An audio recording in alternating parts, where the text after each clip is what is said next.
Good afternoon. Let me just welcome all of you here to the Orange County Emergency Operations Center. We just concluded a meeting with the Executive Policy Group here within Orange County. That is an interdisciplinary team of experts here from within the community who come together to lay out our plan of action regarding our response and recovery efforts associated with the ensuing hurricane. We have some bad news. Obviously, we know that within our county is now centrally within the crosshairs of Hurricane Ian. And that is going to pose some significant challenges for us here within our county.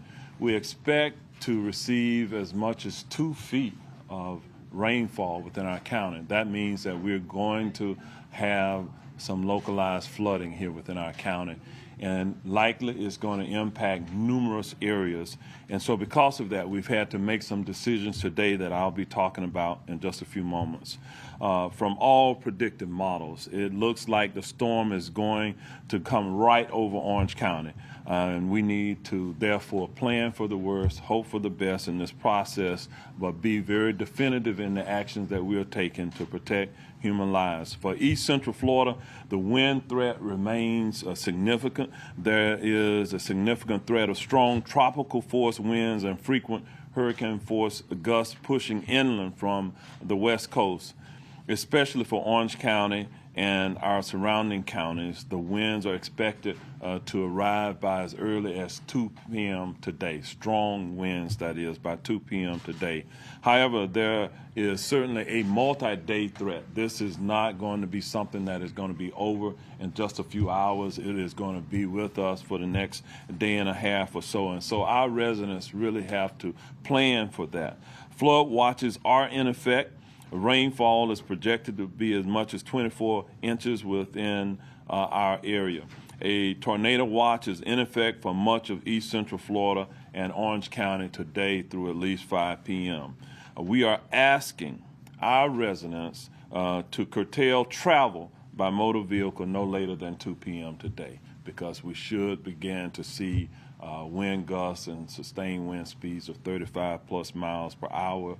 That makes it dangerous for people to be out on the roadway. So again, we're asking our residents to begin to curtail motor vehicle traffic today by as early as 2 p.m.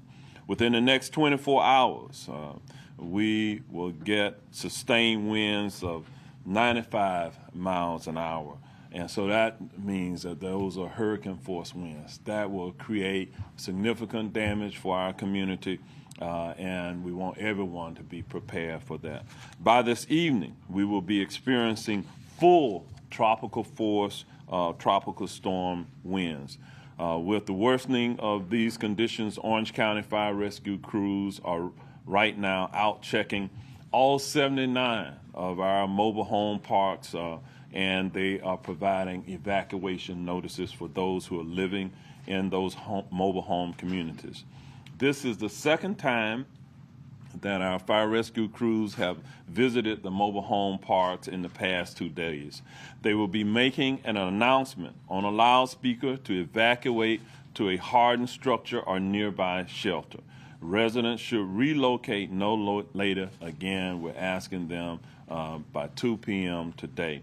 Now, we're being proactive in our community to assist in this process. We have teams of law enforcement and fire personnel who are working as we speak with the Lynx public bus system, and they are working on a voluntary evacuation plan for mobile home parks within our community.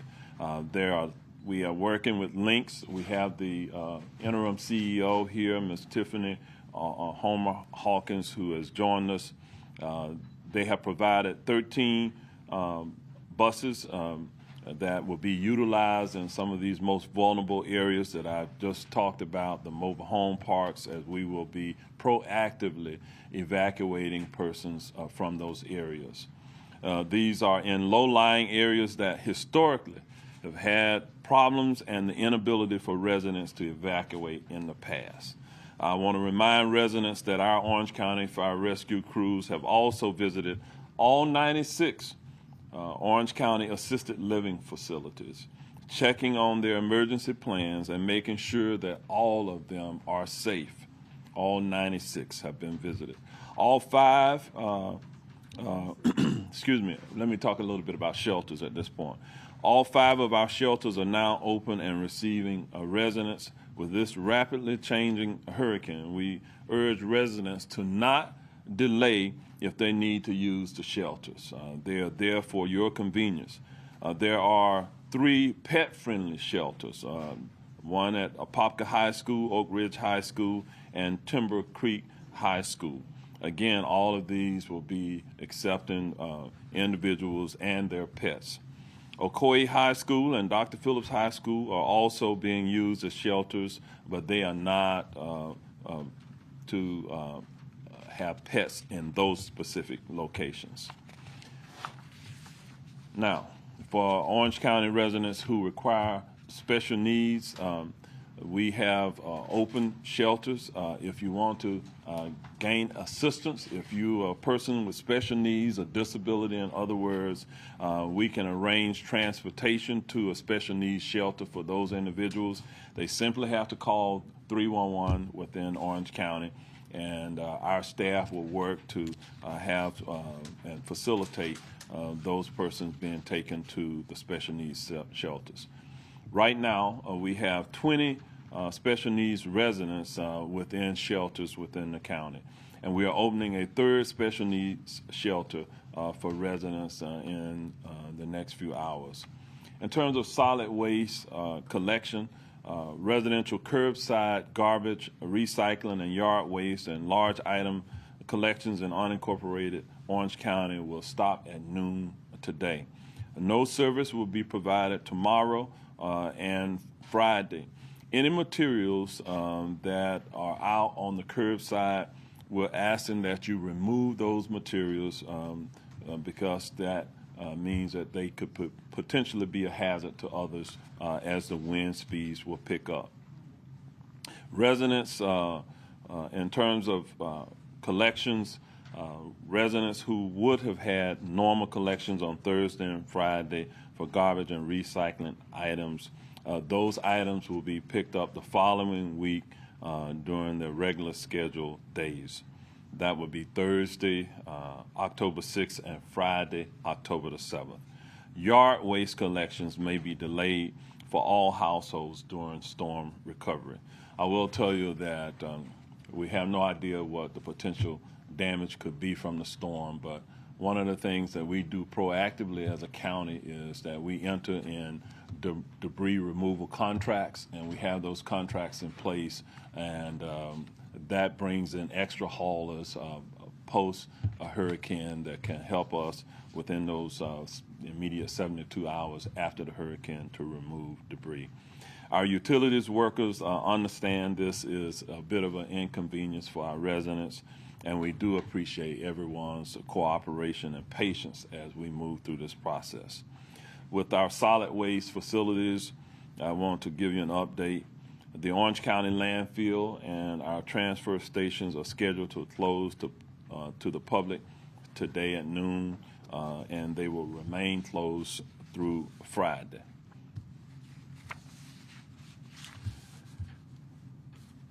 And with that, let me just also share some other information with you. We know that we have a number of people who have been evacuating from surrounding counties and throughout the state. They have been coming. We do have capacity within our hotels. At this point, Visit Orlando estimates that the occupancy rate is at 85% within our community. So we still have 15% capacity within our local hotels. In terms of the homeless, I get asked questions about, are we taking care of the homeless? Yes, we are. We're working very closely with our homeless shelters. We're working closely with the Homeless Services Network to ensure that our homeless individuals are housed. I'm told that we have approximately 60 individuals now in non-congregate housing within Orange County as well. And with that, I'm going to ask Sheriff Mina to come forward and to provide some comments to you And then after that, I will for our Spanish-speaking media, I'm going to ask some of our staff to come up and assist us in providing some additional details. With that, Sheriff Mina.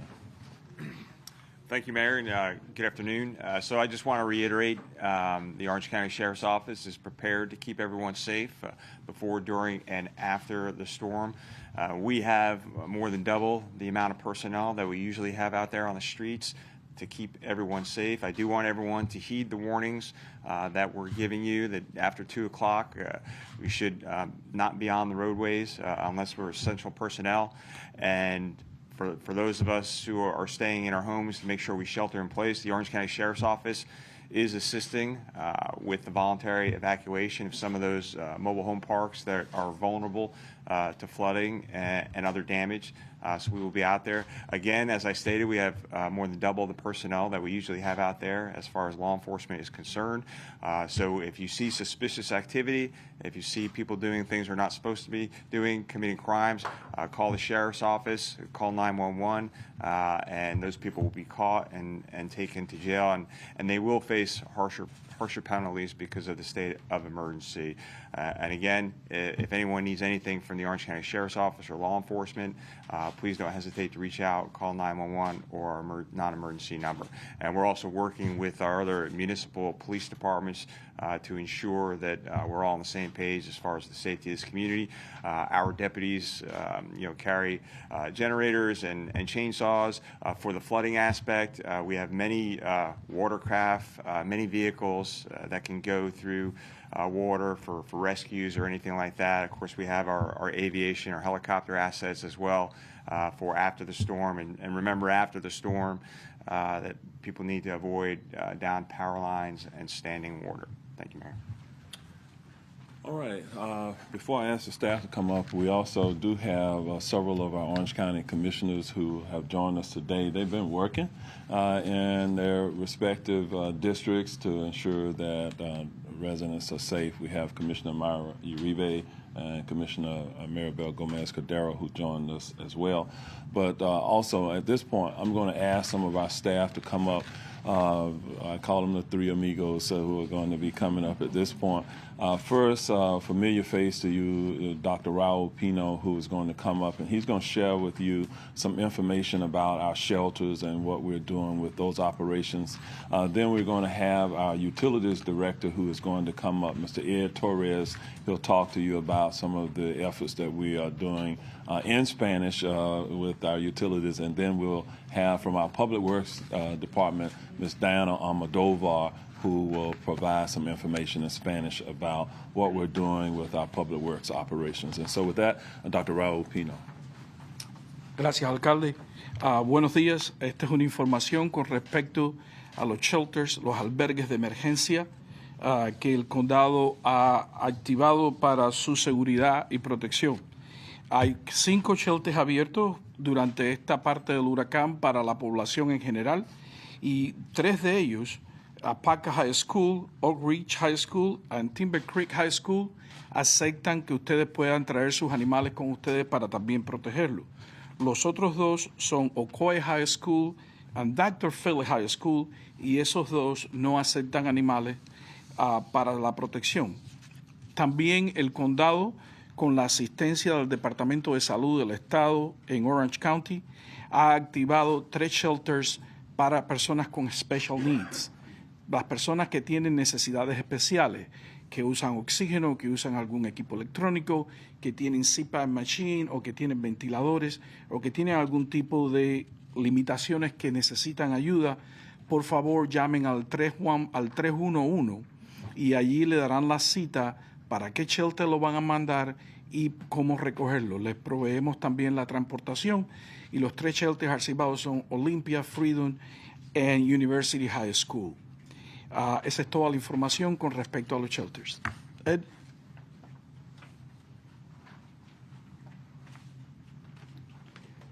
Gracias, doctor Pino. Buenos días todavía. El Departamento de Utilidades provee servicios de agua potable, tratamiento de aguas negras y recoger servicios de basura, y reciclaje y desechos de jardín. Hemos estado preparándonos para esta tormenta desde la semana pasada. Hacemos ejercicios constantes de prepararnos para tormentas y no esperamos ninguna interrupción de servicio con respecto a agua potable o aguas negras. Con relación a los servicios de recoger la basura, terminamos de recoger la basura hoy a las 12 del mediodía. También cerramos el vertedero y las estaciones de transferencia de basura hoy al mediodía. Esos servicios van a estar cerrados después del mediodía de hoy. También jueves y viernes no vamos a poder recoger la basura. Sabemos que esto es inconveniente para nuestros residentes, pero espero que entiendan que tenemos una tormenta muy fuerte, como dijo el alcalde Demings, y esperamos resumir servicios tan pronto sea prudente y las circunstancias y los vientos estén mejores. Con relación, de nuevo, con relación al servicio de agua potable y aguas negras, no esperamos ninguna interrupción, a menos que, por supuesto, los vientos sean muy fuertes y los árboles caídos puedan romper una tubería de agua. Aparte de eso, tenemos generadores para mantener el servicio de ambos, agua potable y aguas negras. Eso es todo para el Departamento de Utilidades. Ingeniero Diana.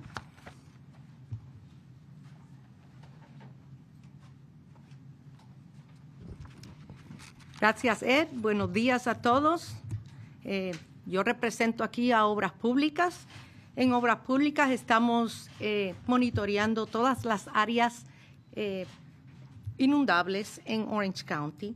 Tenemos bombas que nos están ayudando a mover el agua de estas áreas inundables, pero estamos esperando hasta 24 pulgadas de lluvia, lo cual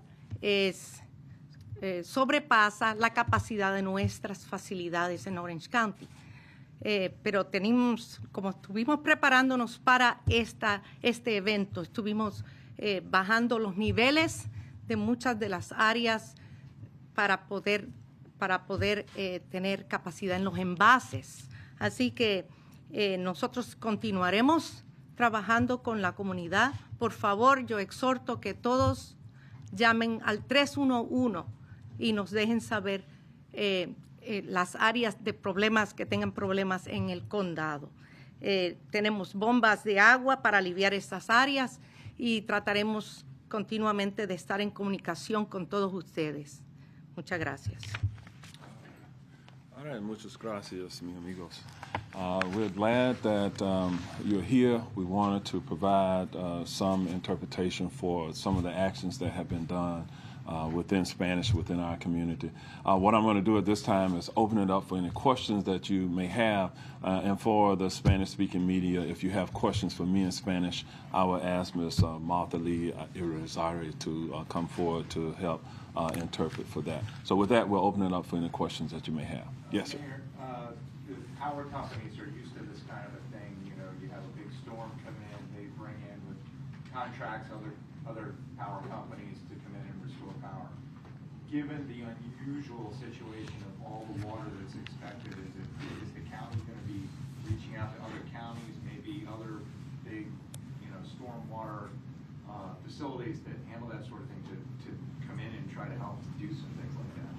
Well, it is a coordinated effort, but because this is a massive storm, the water challenges that we have is countywide, it's region-wide, it's statewide. So because it's a massive storm, unfortunately, because of that, that means that we are going to have some localized flooding in different areas in our county.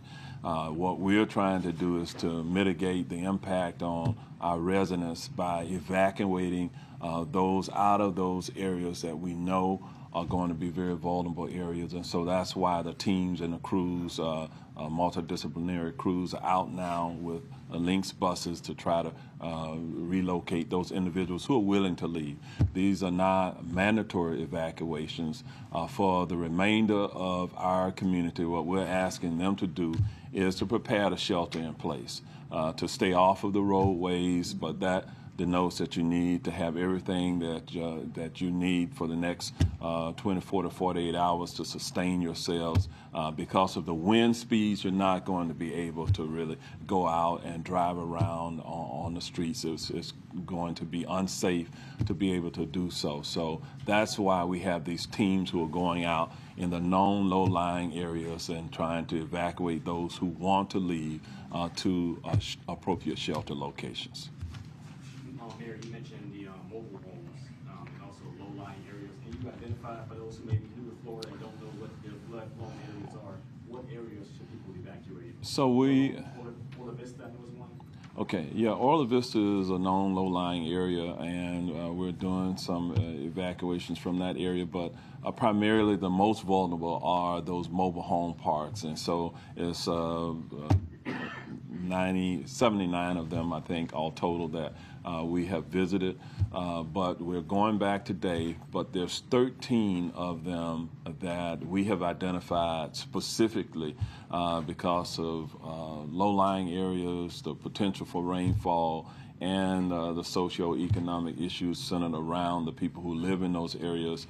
They require extra assistance. So that's why this interdisciplinary team is going out to work specifically. We have a list. We'll provide you with that list of those areas, just subsequent to the press event today. Mayor, in terms of how many people live in those mobile homes, do you have an estimate in how many people have already evacuated?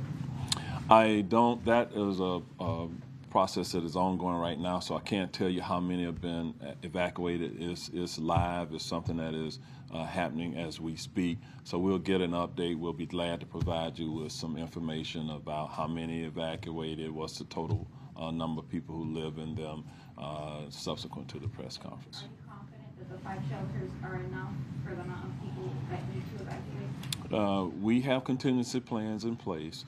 And so we start with staffing the 5 shelters, and that every shelter requires as many as 18 people to staff it, 24/7.